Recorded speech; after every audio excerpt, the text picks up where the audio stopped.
हमनी के संस्कृति, हमनी के संस्कार सदा रहे हमनी के साथ। भारत के महान ग्रंथ और काव्य सब के संपूर्ण संकलन सब्सक्राइब करें तिलक।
वाह, आपकी योजना बहुत सुंदर बा महाराज।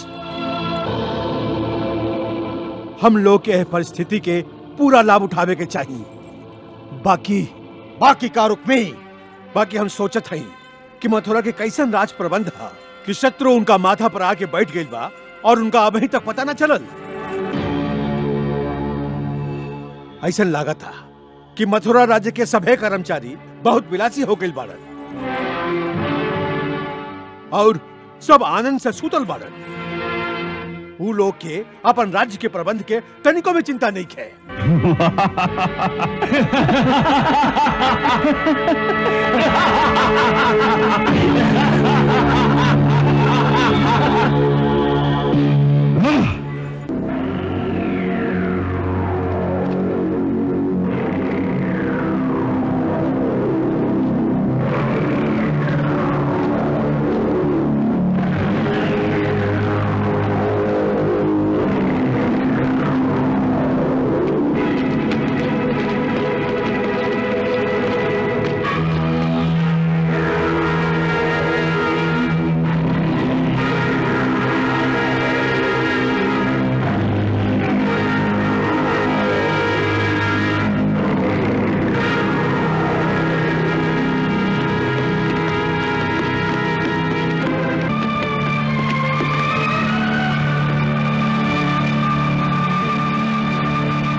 आज्ञा सेनापति जी।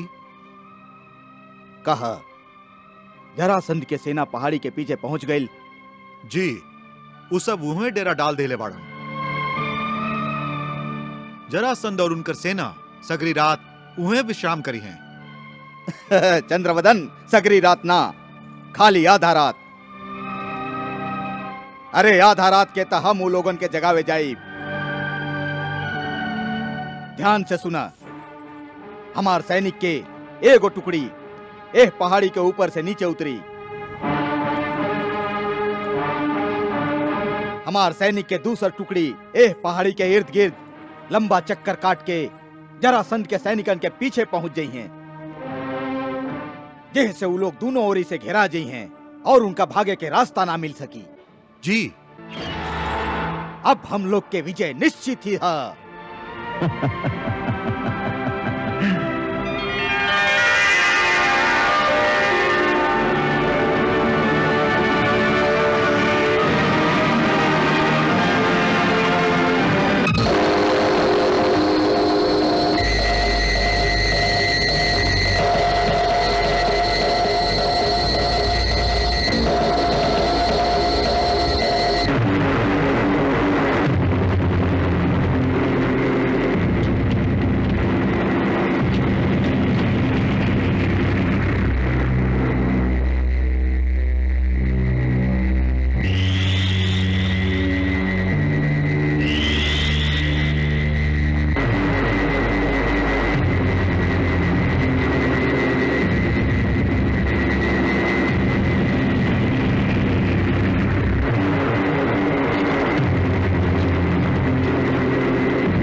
श्री कृष्ण।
हम लोग के संगे धोखा भइला।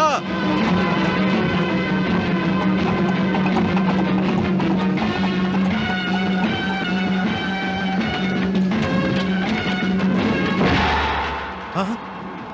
शत्रु आक्रमण कर दिलास।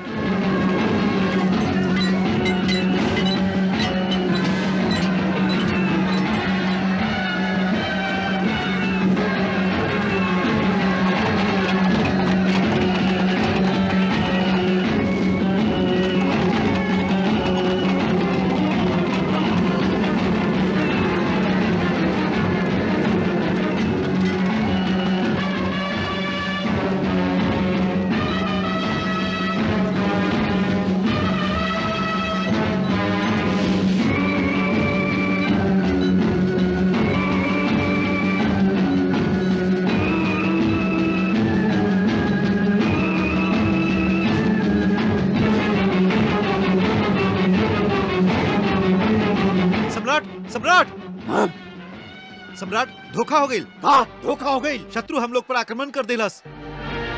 सेनापति वर्धक, महाराज शल्य, महाराज बाणासुर, भामासुर और राजकुमार रुक्मी सबके सचेत करा और अभी यही समय आक्रमण खातिर कूच करा। जा गया सम्राट।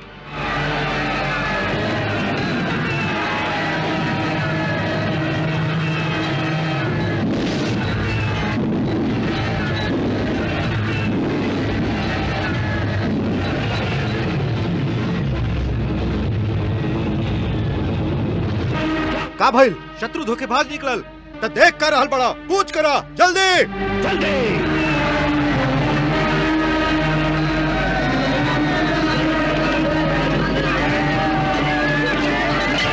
हमार रथ तैयार करा और सब लोग कूच करा। सबके कहा कि कूच करे। दुश्मन धावा बोल दिले बा, जा। का दुश्मन आक्रमण कर देहलस, धोखेबाज निकलल। जा आक्रमण करा, कूच करा। जा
शत्रु अब मायावी अस्त्र चलावे लागल है। एकर सामना कईल अक्रूर जी के बस के बात नहीं। लागता अब हमके ही जाए के पड़ी।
पार्षदों मंत्रियों बंधुओं ने फिर जोश दिलाया, बार बार रण हार हार कर फिर लड़ने आया।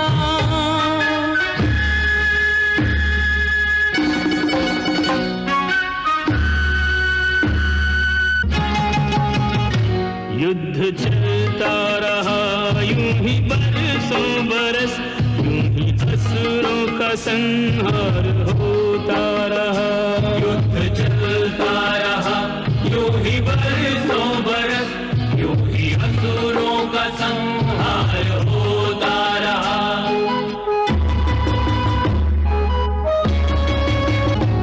एकदम ही हटी हर समय हार कर, फिर नए युद्ध के बीज बोता रहा।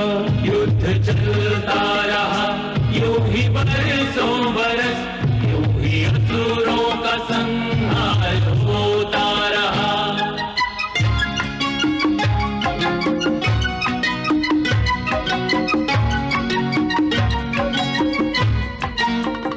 भूमि डूबी रही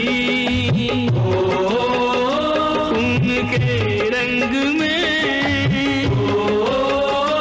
युद्ध की गर्जना लोक सुनता रहा। युद्ध की गर्जना लोक सुनता रहा। जल के फुकी अग्नि में रात दिन क्रोध करता रहा, बोध खोता रहा। युद्ध चलता रहा यूं ही बरसों बरस, यूं ही असुरों का संहार होता रहा।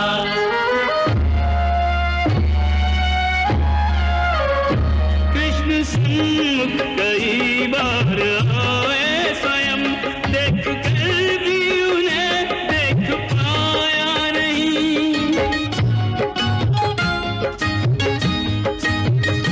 उस खिवैया के होते हुए बाबरा, आप ही अपनी नैया डुबोता रहा। उस खिवैया के होते हुए बाबरा, आप ही अपनी नैया डुबोता रहा।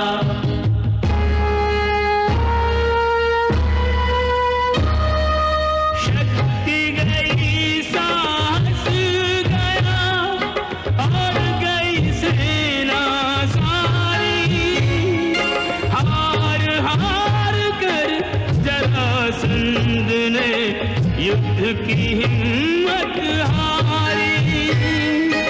युद्ध की हिम्मत हारी। कृष्णा